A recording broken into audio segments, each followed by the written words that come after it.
En estos domingos vamos a estar charlando sobre algunos recursos, siguiendo el libro de Josué, algunos recursos que tenemos para poder desarrollar en nuestra vida. Y llegamos al capítulo 5 de Josué. Si tienen la posibilidad de abrir, allí pueden encontrar los primeros versículos. Vamos a leer desde el versículo 13. Josué 5, desde el versículo 13. Dice, un día que Josué recorría los alrededores de la ciudad de Jericó, apareció un hombre junto a él con una espada desenvainada. Josué se dirigió a él y le preguntó, ¿eres amigo o enemigo? Yo soy el comandante en jefe del ejército del Señor, respondió. Josué cayó de rodillas delante de él, lo adoró y le dijo, da tus órdenes a tu siervo, Señor. Quítate el calzado, le ordenó el comandante, porque este es terreno santo. Y Josué obedeció.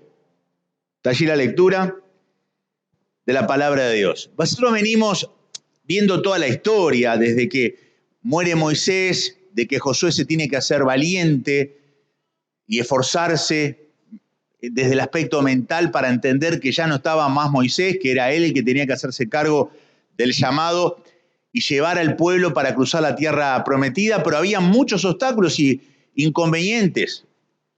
¿Cómo vamos a cruzar el río?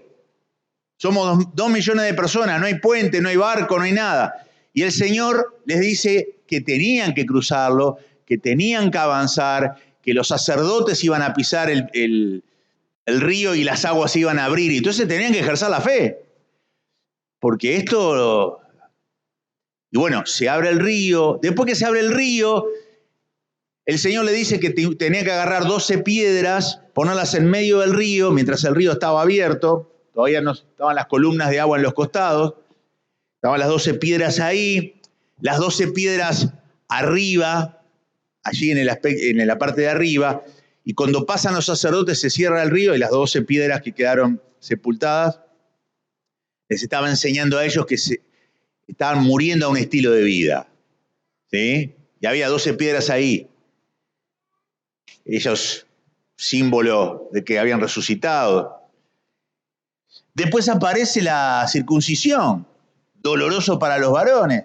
¿Se acuerdan que hablamos de la colina de los prepucios?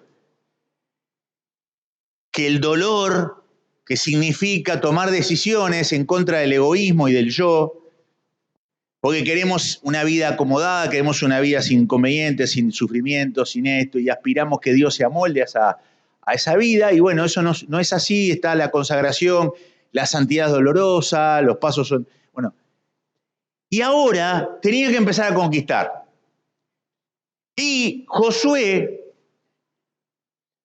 ve las murallas de Jericó y dice, está todo bárbaro que cruzamos el río, está todo bárbaro el monumento, está todo bárbaro la circuncisión, pero ¿cómo se van a caer esos muros? Entonces dice el texto bíblico que un día Josué empezó a caminar. Yo no sé si ustedes cuando tienen alguna preocupación o algo que no se está resolviendo en su familia o en su vida, lo mejor es salir a caminar. ¿Sí? No a manejar, porque usted está distraído, pero va caminando. Y sin duda, Josué habrá pensado, ¿y esto cómo se va a caer? ¿Y esto cómo se va a derribar? ¿Y qué va a hacer Dios acá? Yo no lo veo. Estaban peleando la humanidad de Josué con lo sobrenatural de Dios. Estaban peleando ahí en la cabeza. Siempre hay peleas en la cabeza. Y cuando uno empieza a dar vueltas en la mente, la imposibilidad, el cuerpo y las emociones acompañan a ese pensamiento y dicen, no se puede. ¿Sí? Cuando uno empieza a darle vuelta a la preocupación, todo lo demás acompaña. Toda esta ciencia del coaching, ¿saben dónde salió? Salió con un entrenador de tenista que dijo, el jugador que yo estoy ahí, dice, tiene toda la capacidad para vencer al otro, pero hay algo que no está funcionando acá. Entonces empezó a estudiar y a escucharlo, y bueno, había toda una cosa mental, ¿sí? Pero, y ahí saca todas las formas para motivar a su jugador para que crea en sí mismo, porque la verdad que para enfrentar al otro tenés que creer en vos mismo, sobre todo en el tenis, ¿no? Al menos cuando yo juego es así. Pero Josué estaba ahí con las murallas, está caminando y bloqueado, tal vez. Y la Biblia, y esto lo he dicho muchas veces acá, pero no está mal repetirlo, la Biblia nos orienta y nos está siempre motivando, impulsando, ordenando a que nosotros ya no nos manejamos con nuestra lógica humana. A que con las piedras que fueron sepultadas en el río dejaron la lógica como forma de decisión. Obviamente tenemos que ser coherentes para tomar decisiones en la vida, pero para manejarnos en la vida ya entramos en la perspectiva de la fe. Es otro mecanismo muy diferente, ¿sí? Si nosotros miramos a los enemigos que tenemos enfrente, y siempre menciono el ejemplo de Goliat como el alto gigante, a quien David no miró a ese gigante, pero todos lo miraron. Por eso no tenía miedo de enfrentarlo. El caso de esa mujer también tiene que ver lo auditivo. Esa mujer que amenazó al profeta porque había destruido a todos los falsos profetas de Baal y lo amenazó. Ahora vas a ver, a esta misma hora vos vas a ser como uno de ellos. Y él creyó que el poder de Jezabel era más poderoso que el poder de Dios, como todos nosotros, y corrió. ¿Sí? Corrió. Es reacción humana. El Imperio Romano estaba persiguiendo a los cristianos y algunos negaron su fe. Quiere decir que los enemigos que son visibles amenazan siempre a nosotros y lo que escuchamos con tomar decisiones basadas en nuestra forma de ver, de razonar y lo que escuchamos. Y ahí estaba Jericó. Miren, el muro de afuera tenía 2 metros y un poco más de ancho, 4 y 8, casi 5 metros de alto. Encima de ese muro de afuera había otro muro más que tenía también 2 metros 50 casi de alto y una ciudadela custodiada, dicen los comentaristas, de un extremo al otro extremo. Había todo un bosque de palma que había que atravesar y después estaban todas estas murallas.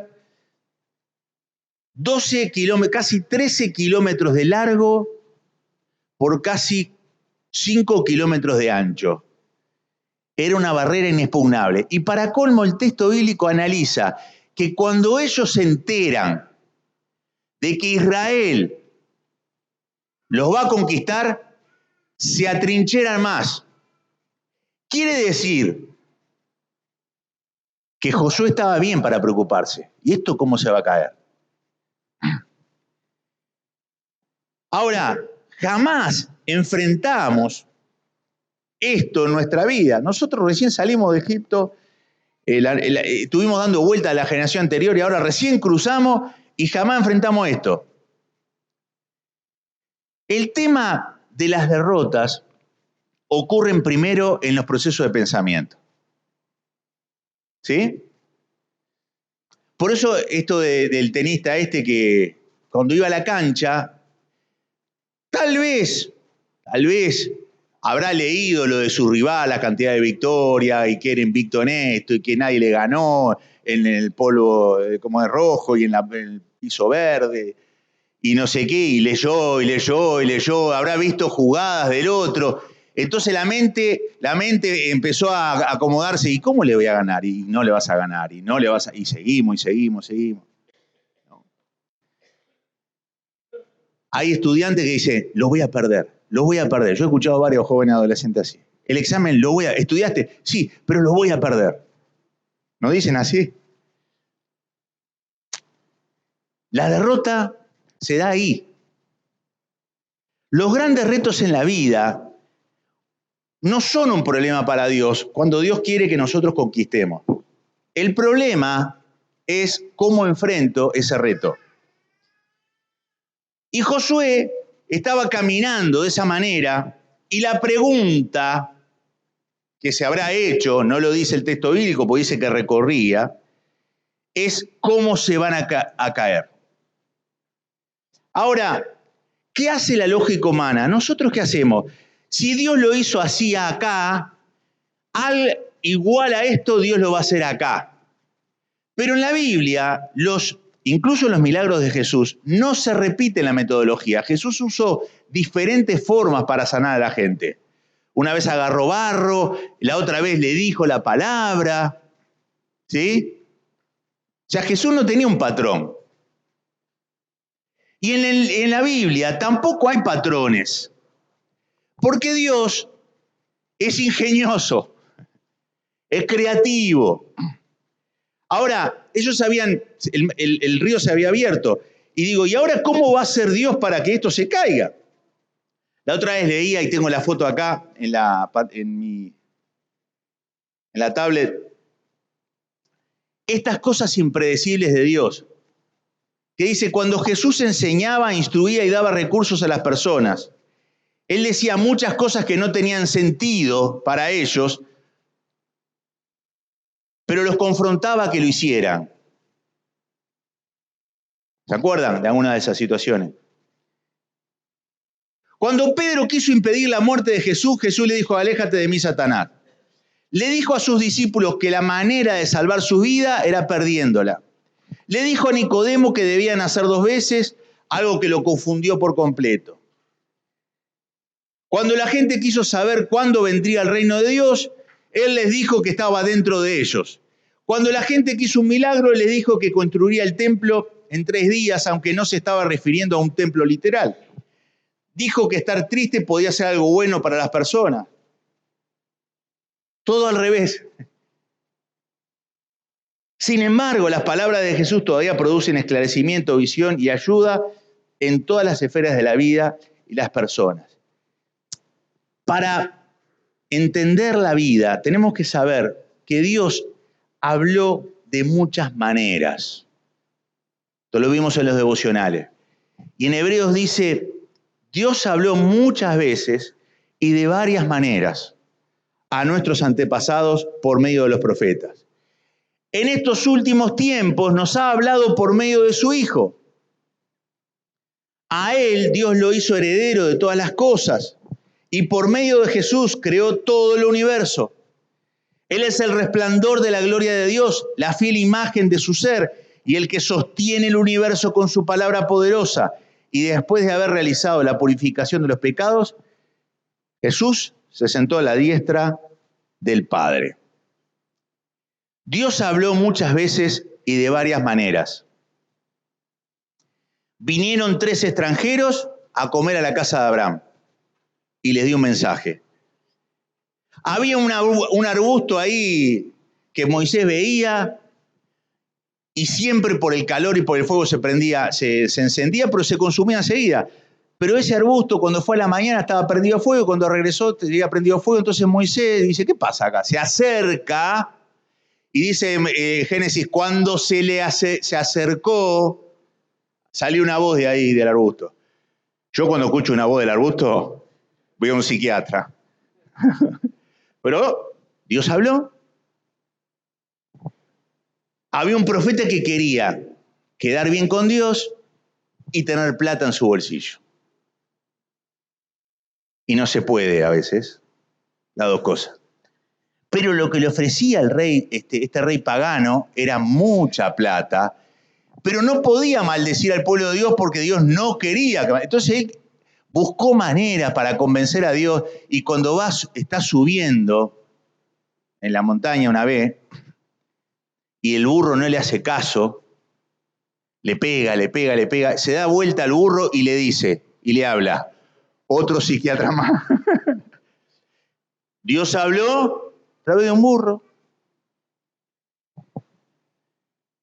Una noche había unos pastores que estaban ahí. Los pastores eran más despreciados en la sociedad en los tiempos de Jesús.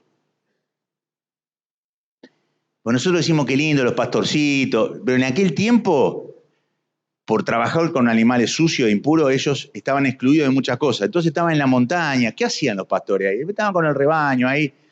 Y cuando vos venís a anunciar el nacimiento del Rey del Universo, vos no vas a elegir a los pastores. Vos vas a otro lugar.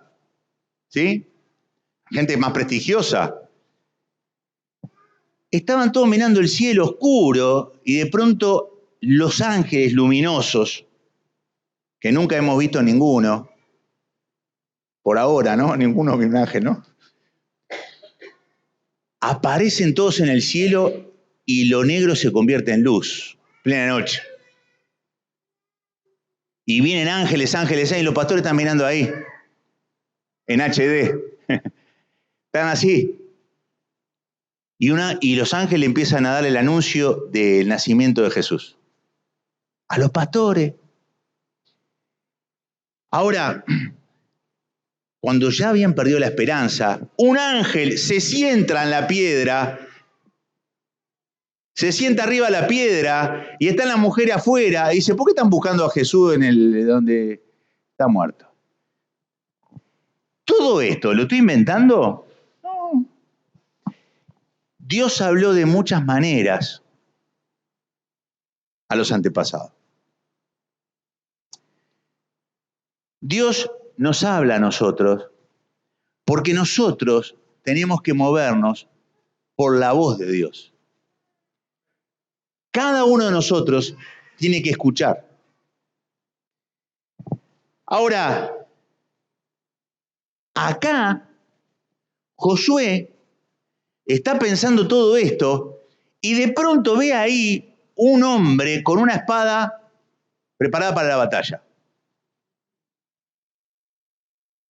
Entonces, no sé, no se le aparece un ángel, no se le aparece un burro que habla, un hombre con una espada preparada para la batalla. Max Lucado dice,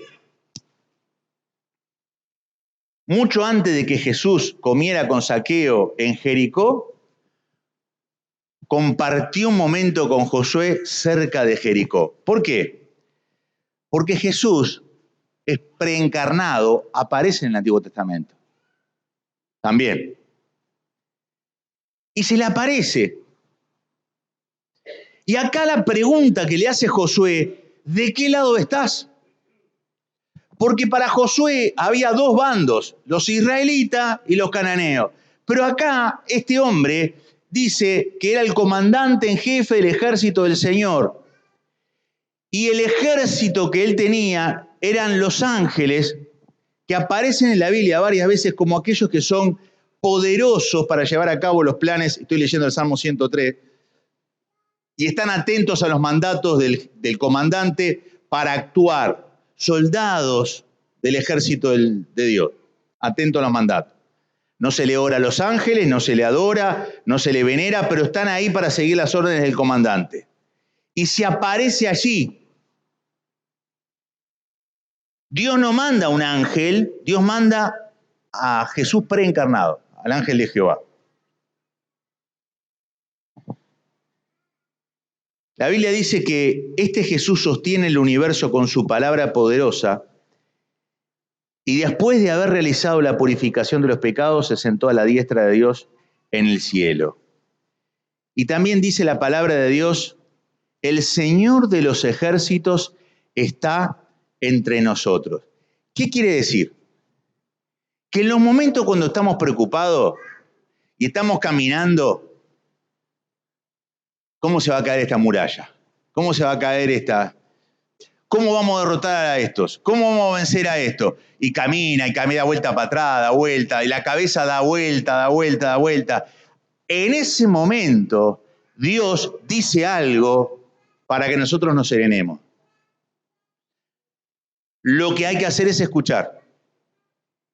porque a veces decidimos visceralmente, por lo que siento en el momento. Yo no voy allá, porque me produce incomodidad. Pregunta que yo te hago a vos es, ¿tenés que ir a todos los lugares que vos estés cómodo?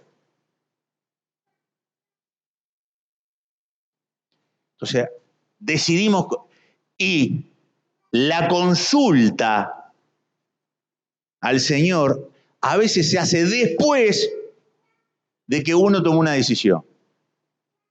¿Sí? Y aparece allí. Siempre el Señor acompaña a sus hijos en los momentos difíciles, como también en los momentos buenos. Cuando estaba, eso lo hablamos ayer en la reunión de adultos, cuando estaba Daniel en el foso de los leones, el Señor estaba allí. Cuando estaban los amigos de Daniel en ese lugar tan raro, lleno de ese horno de fuego, dice que había un cuarto hombre que estaba ahí con ellos. Cuando estaba Pablo en la cárcel, y esto me cautiva, Pablo, la manera de reaccionar de Pablo en la cárcel es elogiable. Y yo me pregunto, ¿cómo puede ser que Pablo reaccionó de esta manera? Él estaba con grilletes en los pies, las manos. Estaba en la cárcel, dice, más profunda, donde hay más humedad, más oscuridad. Le habían pegado latigazo, habían hecho un montón de cosas. Y Pablo a medianoche, ¿qué hace a medianoche? Agarra la guitarra y empieza a cantar la marcha de la bronca. Una canción. Años 70. A medianoche, orando Pablo y Silas, cantaban himnos a Dios y los presos los oían. Acá es un lindo momento para cantar, pero te quiero ver en la cárcel, en esa situación de sufrimiento. Yo he visto hermanos y hermanas de mucha fe, no mucha, de fe práctica, vamos a aclarar, de fe concreta, que en el hospital cantaban, esperando alguna situación que no sabían de su vida. Y de repente, un gran terremoto de tal manera que los cimientos de la cárcel se sacudían y al instante se abrieron todas las puertas y las cadenas de todos se soltaron. Tremendo. ¿Es otro Jesús el que tengo yo? Entonces, Josué, no hables de la muralla. No me digas cuántos metros tiene, no me digas cuánto es el ancho, no me digas a mí, Josué, cuántos enemigos hay adentro. No es tu tarea esa. Yo estoy de tu lado y vamos a ir adelante. Josué se arrodilló, se sacó los zapatos en señal de que estaba pisando Tierra Santa y dice esto: da tus órdenes a tu siervo, porque en realidad nosotros tenemos que buscar la instrucción siempre. Da tus órdenes a tu siervo.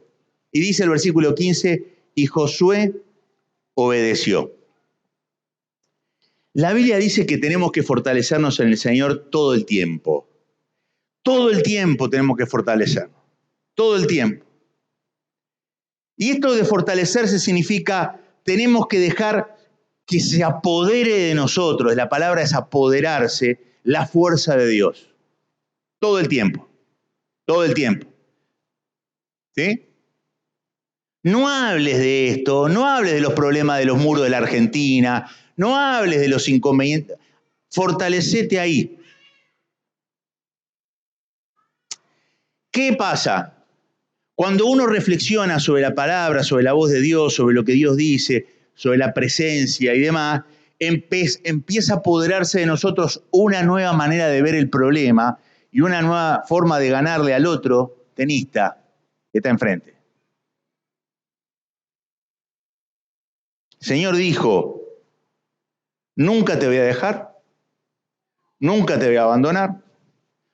Yo agregaría, nunca te voy a fallar, nunca te voy a decepcionar. Todas las promesas del Señor son así será. ¿Cómo son? Así será. No tal vez, no quizás. Hace muchos años atrás vos me preguntabas a mí, ¿cómo estás, Luis? Yo decía esta frase, tirando. Re optimista. Tirando. Sin nada. Así será.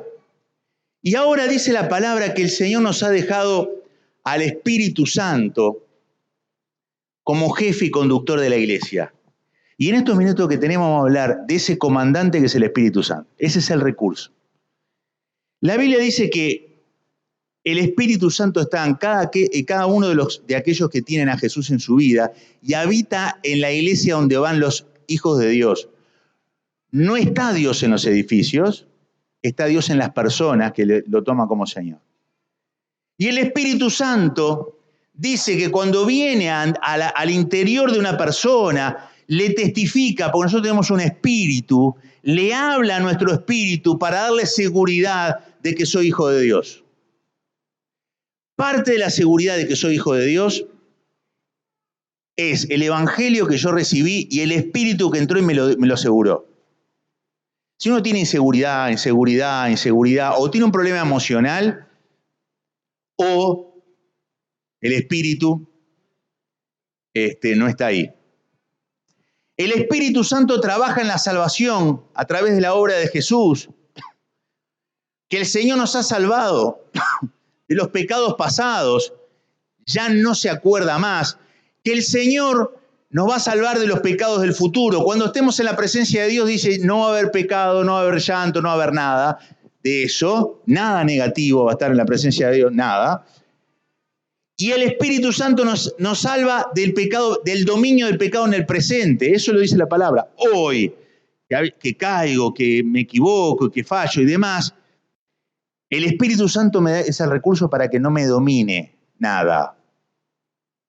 ¿Sí?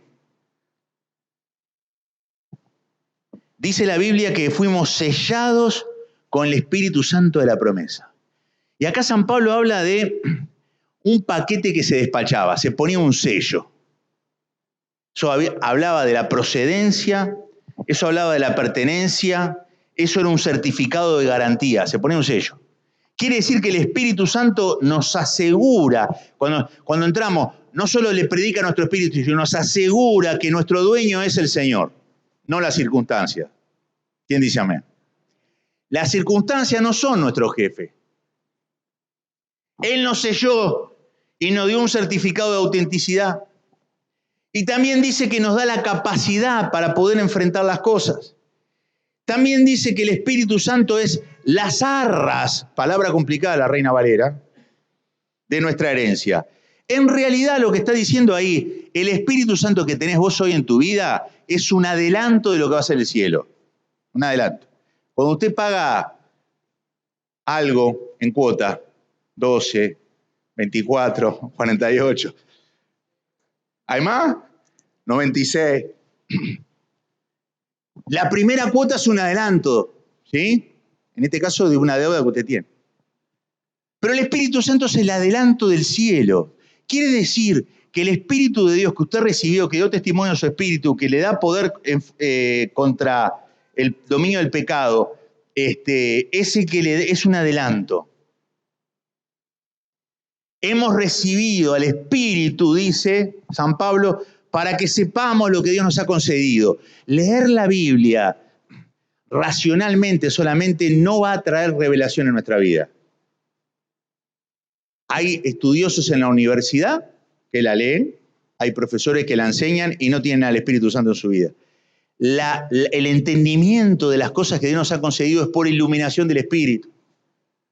Cuando usted tiene al Espíritu Santo, lee la palabra, el Espíritu lo ilumina para que entienda eso, ¿sí? Y sepa las cosas. Quiere decir que el Espíritu Santo está ahí.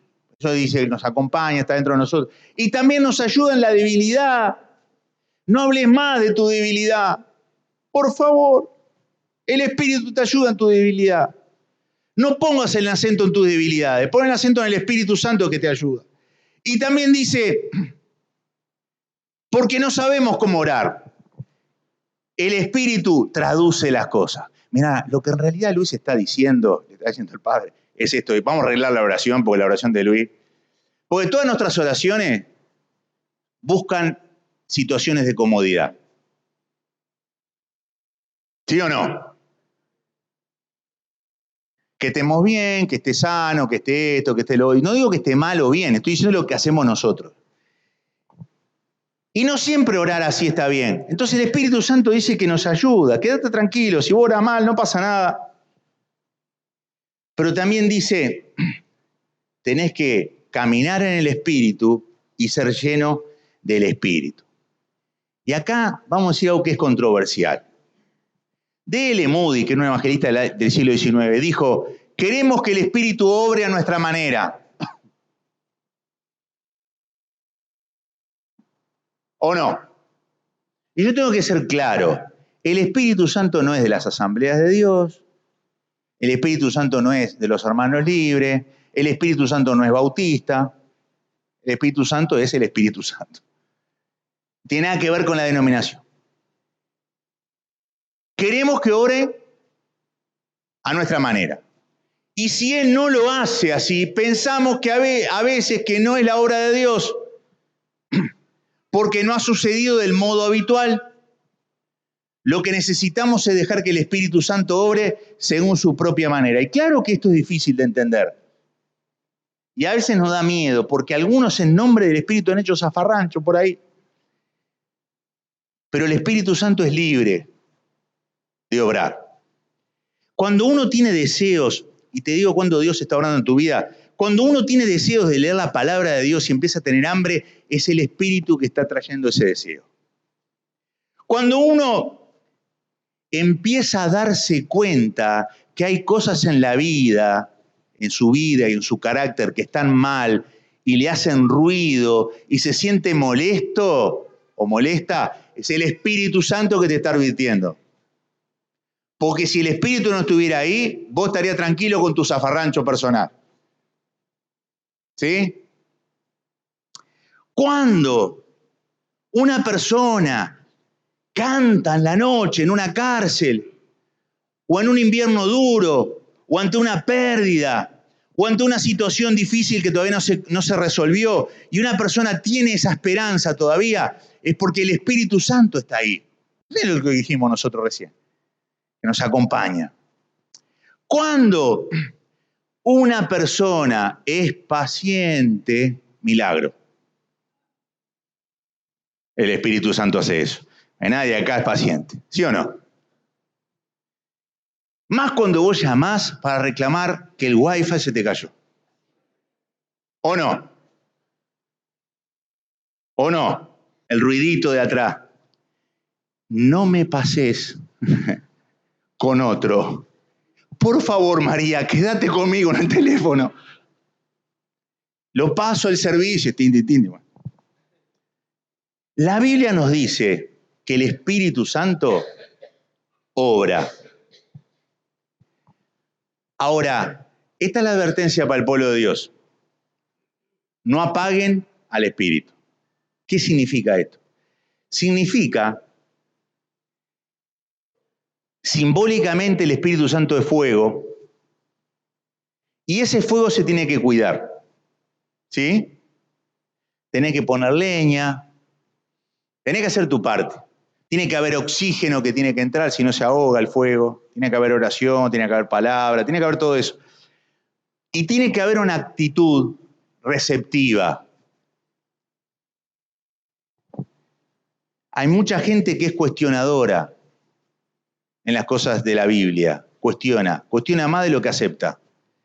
Hay muchas cosas que se planta en el estudio realizado. Esto ya lo sé. Hay mucha gente que no está abierto a que otro de inferior condición le pueda enseñar. Hay otras personas que quieren que su vida gire, que Dios gire en función de su vida y hacen la Biblia como un chicle para que se adapte a lo que piensa. El Espíritu Santo se apaga. Entonces, necesitamos volver a la llenura del Espíritu Santo. Necesitamos tomar la actitud que tomó Josué. que cuando lo vio y dijo, ¿de qué lado estás vos? Yo soy el comandante, ¿no? El comandante del ejército.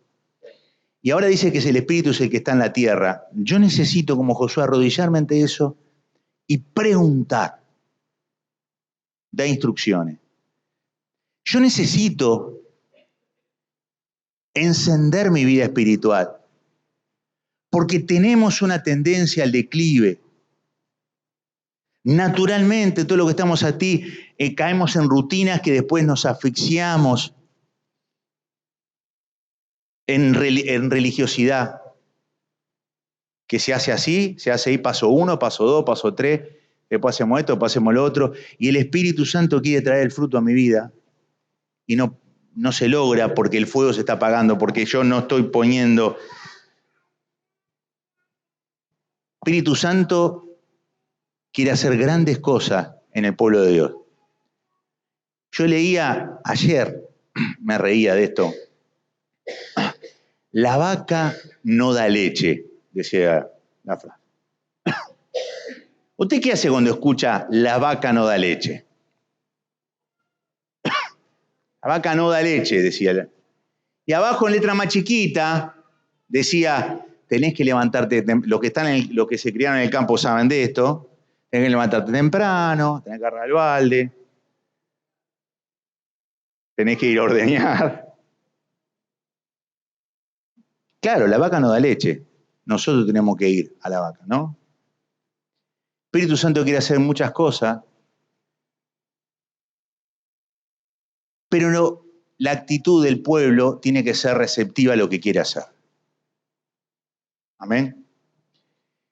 Y no hay que tener miedo si en otros lugares hemos visto cosas escandalosas, porque no es por manipulación. Esto es individual, esto es personal. Yo le debo pedir al Señor que me llene con su espíritu y que el fuego vuelva a arder.